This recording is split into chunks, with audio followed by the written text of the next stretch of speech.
hey there. I didn't see you come in. Join us, won't you? For a long time, first time, episode number 76. Where me, JPO, and Tato were joined by some friends of us, and we all discussed what kind of movies we've seen recently.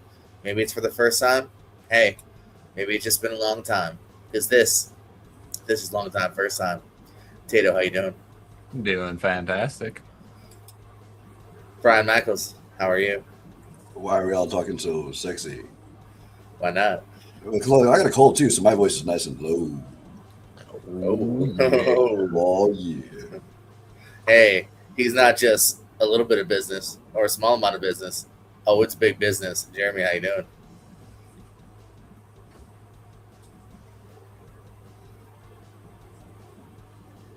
Yeah.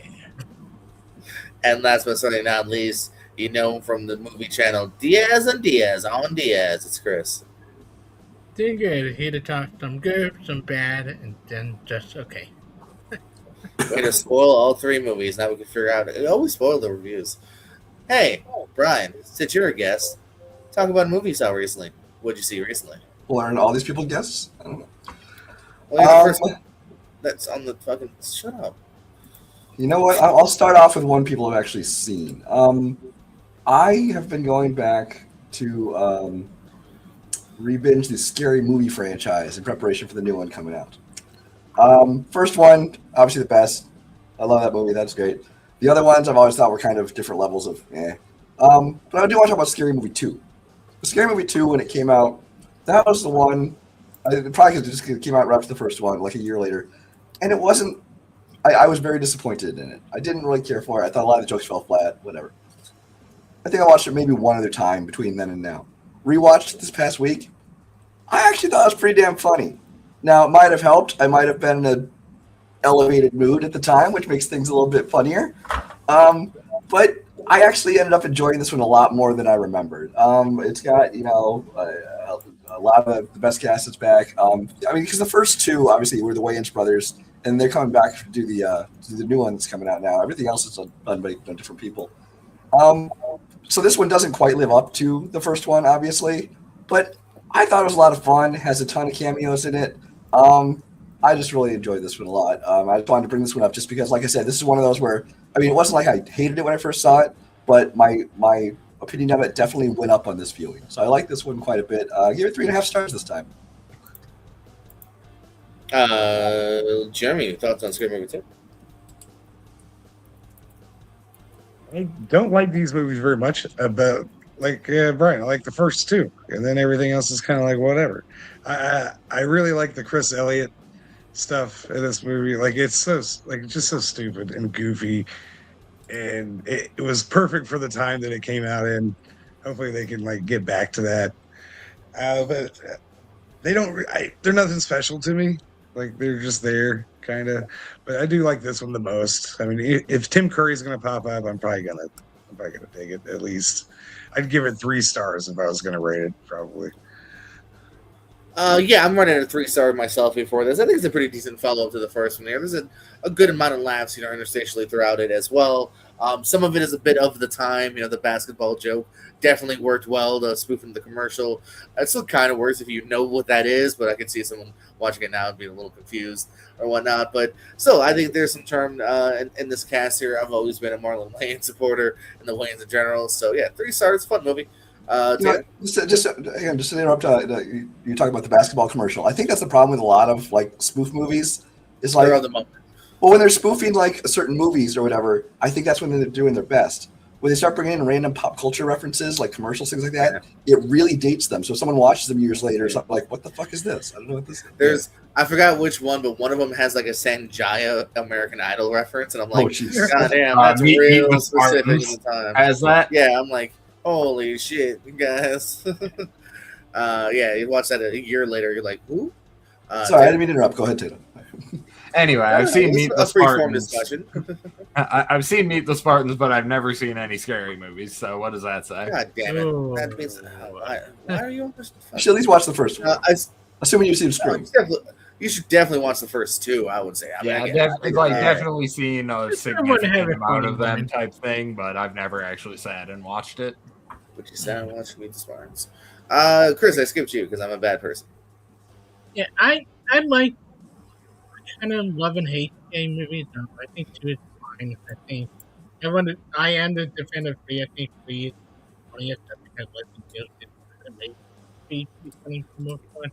I is it me or are you really drowning out? I'm not. He's cutting out, man. Let me double check. Probably just the audio on my end. Give me a second here. I feel like I can hear you now. Hello. That's Can better. you hear me now? Now you're just Good. Yeah. So yeah, I love and hate relationship with scary movie 1 and 2 and 3. I see it's funny at the end. It does get bad from there. It's yeah, I go 3 stars for the second one. Like Jeremy, what'd you see recently? Well, I haven't been on so long, and I haven't watched that many movies recently, so I'm just kind of go back and talk about some stuff that I thought would be fun to talk about. The first one is called The Banker from 1989. It's one of those. It's supposed to be like the killer has a certain certain profession kind of movie, but it doesn't really do the thing that you want it to do. I'm trying to find it online. There we go. I looked at the cast. I did this as a prompt for a Letterboxd challenge last year, and I looked up the cast, and I was like, "Oh, this movie's gonna rule." It's got Robert Forster, Kenickie, Leif Garrett, Richard Roundtree's in it. I was like, "This movie's gonna be awesome. Even if it's bad, it's gonna be awesome." It's not awesome. It's just bad. The guy is just like a crazy dude who kills prostitutes, and he's super rich somehow. If you recognize him, he's the guy who plays Dracula in The Monster Squad. It's the only other movie I know this actor from. He's way better in The Monster Squad. This movie is a big burning pile of late 80s garbage. Even Robert Forster couldn't save it. But if you're bored, or if you're feeling compelled to force yourself to watch certain kinds of movies for Letterboxd challenges, this is one you should put on the list. Score? Oh, 1 star. Chris, have you seen The Banker? I've seen the Apple TV movie, but not this. I have also seen Samuel Jackson, Anthony Mackie's Apple TV movie, but not this. Tato.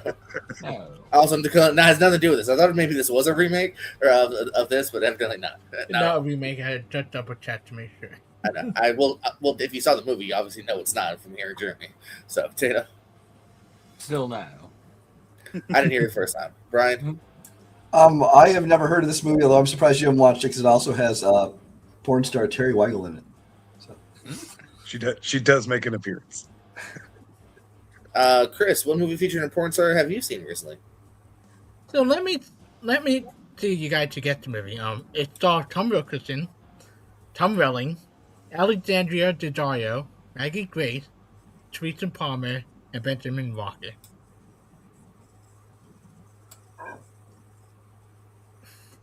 Abraham Lincoln Vampire. No, it is one of the last Nicholas Spot movie, actually. God damn it! They thought about this one, Detroit. When you look at the cast, you think, "Oh, good cast." No, What is this? Detroit from 2016. Okay. This was the last Nicholas Spot movie since they had not made one since then. This is one of the most atrocious first time watch I ever did it for studying purposes. Like, this is like two neighbors like that doesn't get along with each other. Teresa Palmer is dating Tom Welling, Benjamin Walker lived next door, buying the house. And they had the meet real day, won't day thing. Tom Wilkinson playing Benjamin Walker's dad, a veterinarian. It what you see in a Nicholas Spot movie, but the whole cheating thing is awful. If they had stopped with spoiler with them get married, the movie would have been perfectly fine with me. Then it went on an hour long of her getting into coma and then melodrama. It's so bland and boring. The only laugh I got out of it when Tom Welling punched Benjamin Walker in the face for the whole cheating thing. Like, yeah, fuck Benjamin Walker. Like, none of the relationship is awful. None of it's good. Like, Tom Wilkinson, And Tom Valley, God bless them, they try and do something in the movie. But just like it, see what Nicholas Spark movie had its history, and like I'm really happy they have it one. They haven't done another one since, but apparently Nicholas Spark and Mike Shyamalan wrote a book, so that might get a movie now. So yeah, we had such a Morty stuff. So one star, awful. Yeah, I feel no pity for you. That's on you for watching this, Tato. Yep. Right. I just watched this for the first time, like I want to say like 2 months ago for trivia as well.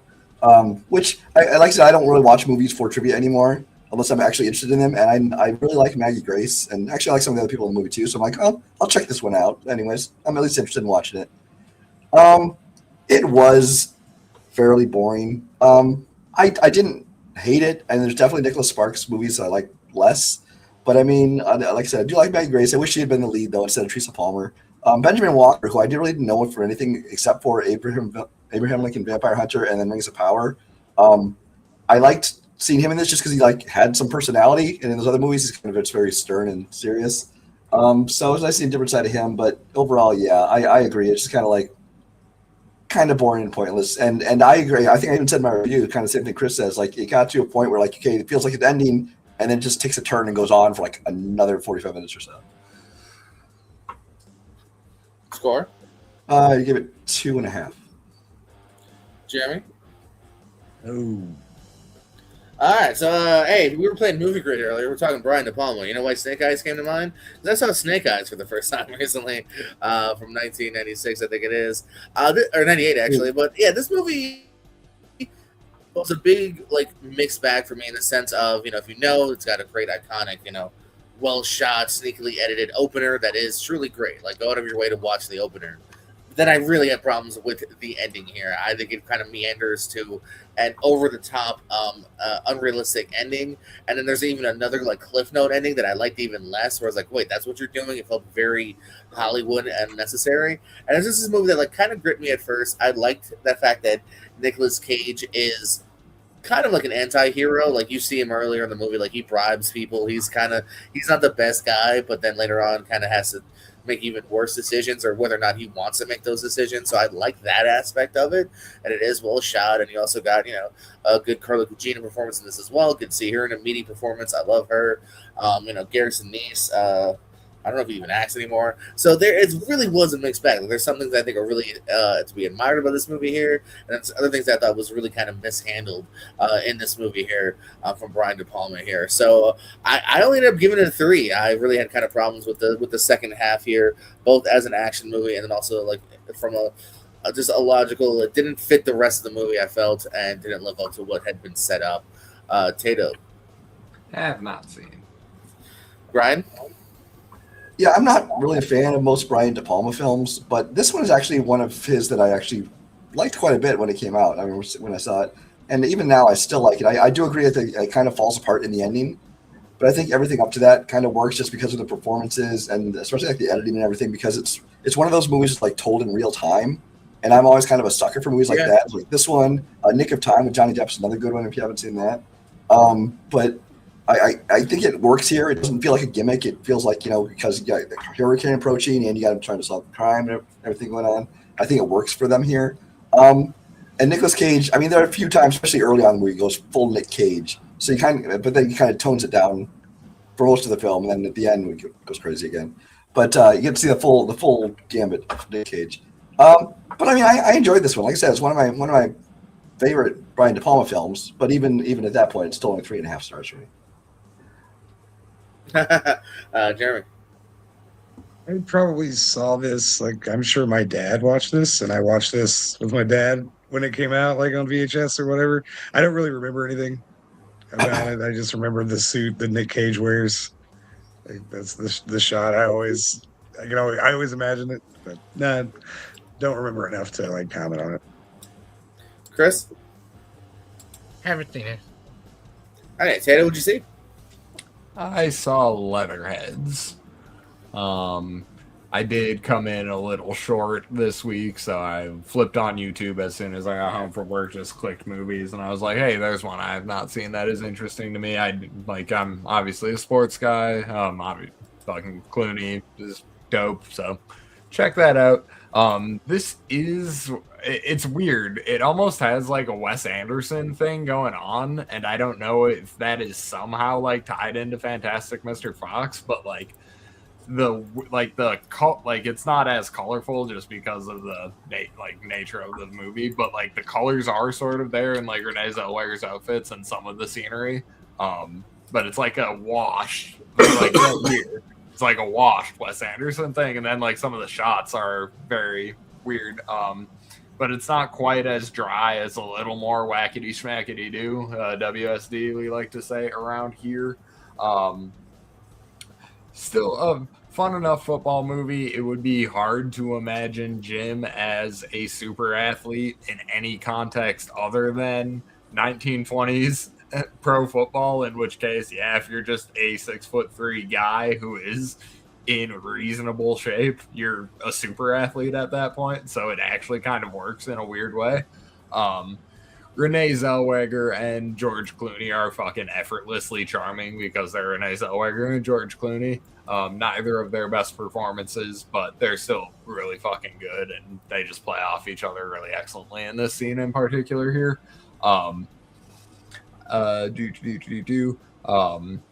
Stephen Root is fun. He does Stephen Root things here. Randy Newman shows up. He does the score and also pokes around in the movie, so it's fun, like, because it's all Randy Newman out, but it is kind of like that Sam Spence traditional, like, NFL scores sound. It's really fun. Yeah, Blake Clark shows up as a referee, so good old Chet Hunter. Always good to be around. There's Randy Newman. But yeah, no, I had fun with this one. Ultimately, it was kind of like a 3-star movie that does get bolstered for some fun choices and just solid performances all around. Like, yeah, 3.5. It's pretty solid. Right? I saw this like back when it came out, but I have not watched it since, and I honestly barely remember it, so I can't even give it a score. Well, I will say, as much as I like Empire Records, I don't like Renee Zellweger much. So. Jeremy? Yeah, I think this movie was brilliant for having a football movie with really good-looking people and setting it in a time when you don't have to cover their face while you're doing the football scenes. It's a brilliant way to do that with. I don't know if that was any part of like the idea behind it for setting in that time, but it works. It's a lot of fun. It's goofy. It's just it's a good, fun, cheeky sports comedy. Like Tato said, yeah, only believable for some of the things because of the time they set it in. But even then, it doesn't really matter because everybody's just a goofball anyway. Yeah, I'm with Tato. 3.5 stars. It's fun. Chris? Man, I ever thought about this movie since I saw it with my dad when it came out in theater. It's fine. It's even my introduction to John Krasinski since I didn't watch The Office back then. It's fun. It's a fun football movie. It's 2.5 stars. I just barely remember anything about it. Yeah, I'll meet everybody in the middle here. I'm gonna give it 3 stars. It's kind of a perfect example of a 3-star movie for me here. I remember watching and being like, I really want to like this. George Clooney directed, and we got Jim from The Office, yeah. And then being like very kind of ho-hummed, if not a little above ho-hummed, but never like ever like really uproariously laughing. Never even like totally getting to the next level of like connecting with a character to like really being invested.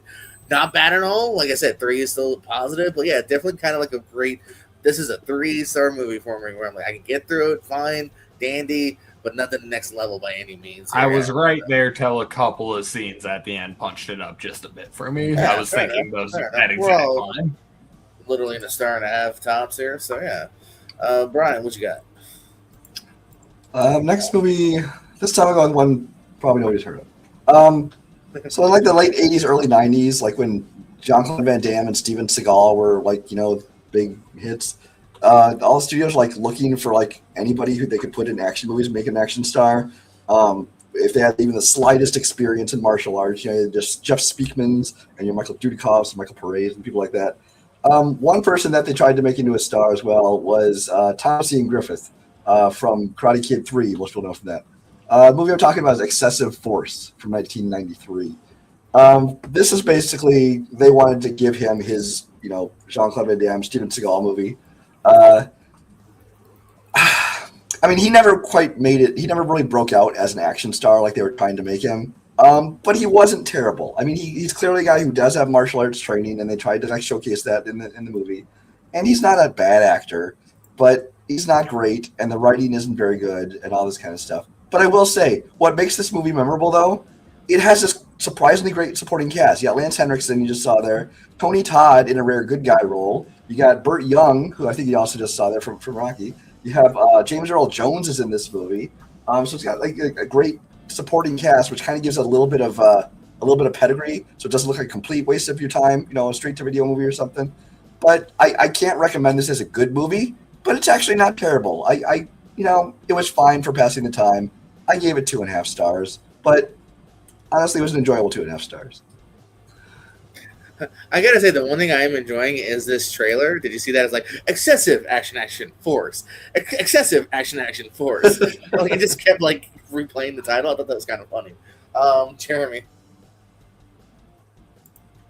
I have not seen this. No, I think I would get a kick out of it. No pun intended. It looks like fun, and like you said, just like my first movie, like you look at that cast and you're like, okay, I kind of want to watch it just because of everybody else. That's why I watched it. Yeah, and I like movies where I look at the 8th person down the list and I'm like, oh yeah, hell yeah, like this is stacked. And even if it is not good, I might check it out one day. Chris. I have not seen it. Yes, this is a blind spot for me. Tato. Yeah, I will speak a bit more though, because this type of movie is normally not my bag. But give me Terry Silver fucking with Paulie, fucking punching Paulie in the face. Fuck yes, dude, sign me up. I'm in. It is on YouTube in its entirety if anybody wants to watch it. Sick. Nice. Jeremy. Okay, well, we'll go way back in time. We're gonna go back almost 80 years now. 1948. I watched Key Largo for the first time. Humphrey Bogart and Lauren Bacall, E.G. Robinson.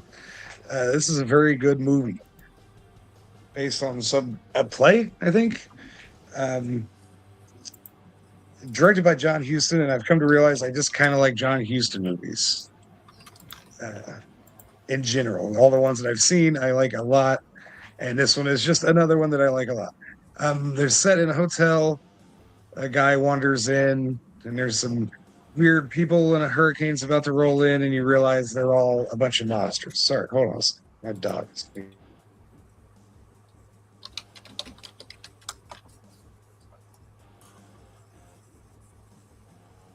Motherfucker. Goddamn Humphrey Bogart just doing Bogart shit. Carry on. And he does. He bogeys the whole time. It's very well acted. It's very well directed. There's some very tense scenes. Even though when I see Edward G. Robinson playing these kinds of characters back then, I feel like there's nobody less imposing than him, but he is an incredible actor. So it really works. My only issue is that the ending is very abrupt. Like there's a big climax and then literally one shot of an actor and then the end and then the movie's over and you're like, oh, I feel like you're missing 10, 15 minutes of like some other stuff to wrap up maybe, but maybe not. But overall, great movie, 4 stars. Chris. I need to get on a lot of Humphrey Bogart watch, but it's been on my watch list for a while. Yeah, never seen. Tato. Nope. Seems decent. Brian. I haven't, but I think I put it on my watch list because I don't watch classic movies that much. But like at least once a year though, I tend to go on like these little binges and I'll watch like 5 to 10 classics over the course of a couple of weeks. And so I think in my next binge I'll add this into the list. Chris. Yeah, it's a Harry franchise that started off great, then it got worse and worse. Yeah, let's talk about My Big Fat Greek Wedding 3. Um, th- like, this is right another one I had to watch for, like, Danny Lover. Really do not like this category that I haven't seen. I thought 2 was okay, but this is, like, bottom of the barrel, just, like, let's up for a bunch of plot together and go to Greek for 1 hour and resolve almost absolutely nothing. Like, I have it at 2 star, but that's being generated mostly because the Andre Martin and some of the cast try to get some laughs. There are a couple of really funny one-liners for Andre Martin in the film, and I think the ending is a little bit sweet, but everything else is a by the number. I'm glad they stopped making more of these. They should have stopped at 2, and this is being generous. I just really late. I'm happy once you get done to reading Jane Lover, do I have to resist any of them ever again because you got more to left to watch, but 2 star for my big factory anyway. Again, I have no sympathy. You brought this on yourself. You don't need to watch movies. That is your call. But yeah, I could have sworn I watched this piece of shit. I'm not there yet. I could have sworn I watched this piece of shit. But I don't have it rated, so I either fell asleep or watched it very late and I never logged it or something happened. So I could have sworn I had this at like 1.5, but evidently I don't have it at all. So Brian? I think I watched the first one at some point when it first came out. I have never watched 2 or 3 and have no interest in them. Tato, I didn't skip you right there. You said you're like anything else? You're good. I just wanted to tack on. I've also seen Date Movie. I'm sorry. Well, just get angrier. I also never saw 2 either. Jeremy? No, I've only seen the original and then like the pilot of the TV show. Me too. Me too. Evidently, yeah. So pivoting over to me now here. Big Mighty Ducks fan growing up. So I was glad to see there's a movie starring Joshua Jackson I hadn't seen called Lone Star State of Mind. It's about a good old boy in Texas, and he gets caught up in some troubles here. He's a good guy. He's very an earnest, nice guy here who decides to help DJ Qualls, who's gotten in some troubles recently. Him and his girlfriend also hoping to move out of town sometime soon here. And shenanigans continue to ensue here as he tries to kind of help out friends. They steal from one to give to the other. Then that guy comes back. Then the other guy comes back. Shenanigans. I thought it was a very kind of, again, middle of the road, fun enough movie here. I think the people are definitely trying.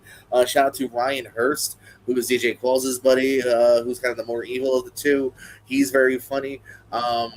And I didn't even recognize him, too. I saw him at the beginning credits, the dude from Sons of Anarchy. And then at the end, I was like, oh, that's who Ryan Hurst was. Okay. So he looks a bit different. We've seen him from Sons of Anarchy here. Jackson's good. Qualls is also good as the buddy here. So there's definitely some kind of spirited laughs throughout a little bit here and there. Kind of small chuckles here. Bit of repetitive of a plot here as they go on with, the different gangs and different people that they owe money to. A bit of kind of cliche, like, oh, okay, so they think they're out of troubles. Like, no, the other guys are obviously going to come back to get you and whatnot. So, a silly, fun enough movie. I have it right in the middle at 2.5 stars for me personally. I didn't mind it. It was cute enough. Tato? I have not seen, but I do fuck with DJ Qualls. I think he's a better actor than he gets credit for sometimes. Yeah, and he's perfect in a role like this, I think. Brian? This movie came out, it was like one of those, ensemble comedies that they were really pumping out around that time. And I checked this one out, and I think I remember being, I was actually pleasantly surprised at how much I did enjoy it. And a lot of that was because of the people in it. I'm looking back, it looks like I rewatched this thing. I just logged it in like 2014, so it's been a while. But at that point, apparently I only gave it 2.5 stars. So apparently my opinion of it went down. I remember it being fine. It was enjoyable enough. Yeah, about some time to go there. Sounds Jeremy? I have not seen it, but it looks like white trash Guy Ritchie, and I'm kind of here for that. So check it out. Okay. Sorry, Jackson Burton, Cam Scaramou. Chris? I have not seen. I recognize the actor from Man from High Castle, but I have not seen it. The fucking Man from High Castle. Okay, Chris. Tato, what else has he seen? I unfortunately did only get to one this week. I had my You're work such a schedule got slacker on the job. fucked with, and Oh wait, then you got to move back general reason. Brian. Oh, back to me for another one. Yeah. Mhm. Okay. I watched a movie that features Bill Paxton and Michael Biehn and Rick Rossovich, but it's not any of the ones you're thinking of. It's the movie The Lords of Discipline. This movie is from 1983. It stars not Keith David, but David Keith is the main star in it, which is, interesting because Michael Biehn is kind of like one of the main bad guys in this movie. Bill Paxton is basically nothing, barely more than a cameo, but basically it's about they're at this like military academy, and there's the one black guy has like been admitted to this, and these people are trying to drive him out. Michael Biehn and his gang of like these bad cadets are harassing him. That at some point it's literally torturing him to try to get him to quit, but he won't quit because he wants to make it through. Because he's like representing his family and representing African Americans and everything. There's like this secret society basically. There's like this that all these bad cadets belong to, and a lot of the higher ups in the academy do too as well. So they're kind of protecting them. It's like whereas David Keith is and a couple of his friends are trying to get them to stop this behavior and trying to get report these guys for everything they're doing.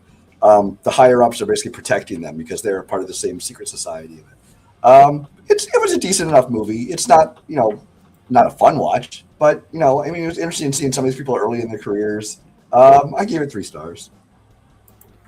Jeremy. No, but I feel like me not having a Keith David movie for my next one kind of closed the gag. No, I never heard of that. Never seen anything about that. It looks bad. The trailer looks bad, but I don't know. Yeah, I didn't know that existed. That's cool. Chris. Haven't seen it. Ditto. Tato. yeah, this was actually one of my favorites growing up, but no, I haven't seen it. Jeremy. That's why I started off with one that you guys knew because I knew my other 2 would be obscure. So. My last movie, I'm a big South Park guy, so I love Trey Parker, Matt Stone, basketball, all of it, all that stuff. Orgasmo, that's not the movie. I had never heard of Cannibal the Musical until like a year ago. And then so I had to watch Cannibal the Musical to complete the set. And I was not disappointed. This is a very cheap, very odd musical, obviously, because of who's doing it. It's produced with Troma, I believe, and Troma like released it for him and stuff. And it's a very Troma-esque movie. Like they kind of nail that vibe, even though that's not really their vibe anyway. But it's bloody and the songs are silly, and it's a wonderful thing to just see a bunch of people who like each other making a movie together. Like I feel like you can tell everybody's friends. You can just kind of see that it's just a bunch of people hanging out and being goofy for the sake of being goofy and putting it on film. And I appreciate it. I really like it. Some of the songs are catchy. Spadoinkle is a great word. If you don't know Spadoinkle, watch this movie. It's a beautiful day. And, yeah, so if you haven't seen it and you like these guys, watch it. You should at least get some enjoyment out of it. I loved every second of it, honestly. It really made my day that when I watched it. This is a 5-star movie for me, of course. Chris. I only seen South Park and I only seen the Broadway just I haven't seen anything else for Trey Parker. You ever seen Team America World Police? No, never seen. How dare you? I feel like Brandon Cohen reviewed this. I think it's the first time I had kind of heard about this, so I have still not gotten to it. Tato. Matt Damon. Brian. Yeah, no, this is a fun movie. I think Jeremy hit it right on the head where this is a movie that it felt like what it was, which was just a bunch of guys getting together and making this silly fucking movie. Obviously, you have Parker and Stone. You have Dean Bakar, Squeak Scolari from Basketball. He's in here as well. The songs are a lot of fun. Actually, with the songs and a lot of the jokes, you really do you can kind of feel where that kind of South Park came from. Because it's obviously the same kind of humor, but it's a much earlier kind of iterations of that kind of stuff. But this was a lot of fun. I mean, it's fun just seeing like guys getting together, just shooting a movie. They weren't trying to make any commercial success. They were just having fun. Edgar Wright's first movie, A Fistful of Fingers, is kind of the same kind of thing, although it's not as funny as this one. But I enjoyed this one. I don't have a star rating on it. From what I remember, it'd probably good 3.5 for me. This also is the origin of the bit where Kyle takes his hat off and there's a big giant red afro underneath it. They do that first in this, and it's hilarious. Chris. Yeah, I did go back a little bit, but Diane on a good note. We talked about Tim Curry earlier with Brian. Let me end it with Tim Curry on my end. Muppet Treasure Island. I watched it for the anniversary for this year and for study purposes. I watched it a little bit back a couple months ago, but I wanted to end a little bit stronger note. This film is just fun. This is a fun Muppets movie. Yeah, it's Jim Hawking the lead. It's weak, yes, but everybody else really great. Tim Curry, but he's hysterical in the movie. Like all of the psyche, the music is catching, the opening song rock. And it's a fun movie. A 4-star for me. I really loved this movie a lot, and the joke is so fun. That one joke always made me laugh at 2/4 sometimes when a dark kid movie. It's a kid movie, right? When a character died, when Billy Connolly died.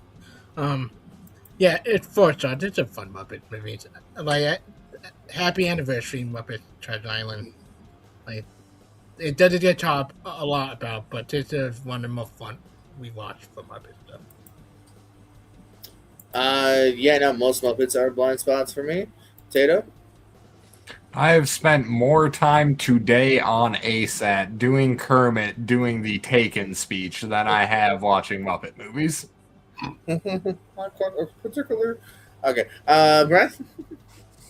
I have seen this, but not in this century, so I don't really remember anything about it. Jeremy? Yeah. I'm a Muppet boy. I grew up with Muppets. I love this movie. I read the book when I was a kid. I watched all of the other Treasure Island movies. This is just another one, and it's a really good version, and it's goofy and fun. Yeah, 4 stars. Like, can't beat the Muppets, man. Yeah. My final film here is the funniest title of tonight, but by far maybe the least funniest movie in the end. I watched Mr. Woodcock here with Sean William Scott and Billy Bob Thornton here. He is Sean William Scott was his student back in the day. He's a gym teacher, and he comes home. He's after just read a nice self-help book. Comes home to visit Mama and Susan Sarandon. Why didn't I think about this movie when we played fucking movie great earlier? But anyway. Comes home to visit him, and he finds out Mom is dating the piece of shit teacher, Billy Bob Thornton here, and he thinks she deserves better. Yeah, I thought this movie sucked. I just think it's just kind of mean spirited. I think Billy Bob Thornton's in this weird 2000s gap of where that's all he does is play this character, you know, from Bad Santa to Bad News Bears to, you know, fucking School for Scoundrels. He's really very much playing archetype in this decade, and this is easily the worst of those 4. Sean William Scott's just kind of annoying and over the top. There's not really a good laugh in this. I think the best part actually is Ethan Suplee, who I think is kind of fun to see because I feel like he only plays like Nazis and bad guys now. So it's fun to see Ethan Suplee very much play the funny, you know, goofy friend again. And he's kind of fun. Amy Poehler actually gave me my one, I think, legit LOL in it. She's only in like 2 scenes. Yeah, no, this movie really did not do much for me here. Director Craig Gillespie would do much better things later on with I, Tonya, and a couple other films. Dumb Money was his. So, yeah, I did enjoy this. 1.5. This really did not do much for me. Is he the upcoming Supergirl? Yeah. So, yeah, we're mixed bag filmography from this to, like I said, Friday Night's also really good. So, actually, probably only this is the only one I actually don't like this filmography. So, Tato, thoughts on Mr. Woodcock? Yeah, even at the time, this one seemed like a stinker. I never got to it. Yeah, Brian. I hate to keep repeating myself, but this is what I've seen, but remember nothing about. I do remember not being terribly impressed by it, though. Yeah, Jeremy. I agree with you, JB. Like some of the jokes, like, are just kind of mean. Like some of the stuff just isn't funny. Like the physical gags in the movie are pretty funny, the dialogue and the stuff is not funny, and it's not great. I don't know, 2.5, fine, 2, whatever. Yeah, I think your review said more like a 2. Come on, Chris. Yeah, this movie sucked, and it shocked me when I look at the director who did Rodrigo, The Money, and all of the other good movies. This was his first movie he directed. Like, if you take out this movie, he have a great filmography. It's still an awful movie. 1 star.